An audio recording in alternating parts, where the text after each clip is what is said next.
And the problem is that they run the risk of stroke and heart attack, end-stage renal disease, and so forth. We've calculated number necessary to treat for our Kaiser demographics, and it only takes 36 patients treated with hypertension to prevent a stroke or heart attack over 5 years. So the ramifications of uncontrolled hypertension are very significant. And a lot of times patients don't understand that. And that's the reason that they're not adherent with their medications. They feel fine.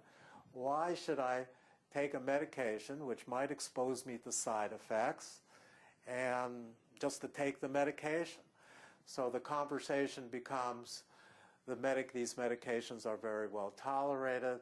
There are some possible side effects that we can discuss, but the importance of getting your blood pressure down over time is prevention of stroke and heart attack. And actually there are studies that show that people actually feel better when their blood pressure is lower. In other words, patients that consistently run higher blood pressures a lot of times and are more inclined to have malaise or headache and so forth. And there are studies that show that when blood pressure is lowered, patients can feel better. And with the low doses of medications that we're using now in low-dose combinations to reduce side effects, a lot of times people will actually feel better. So these are problems we can address once we know what the problem is.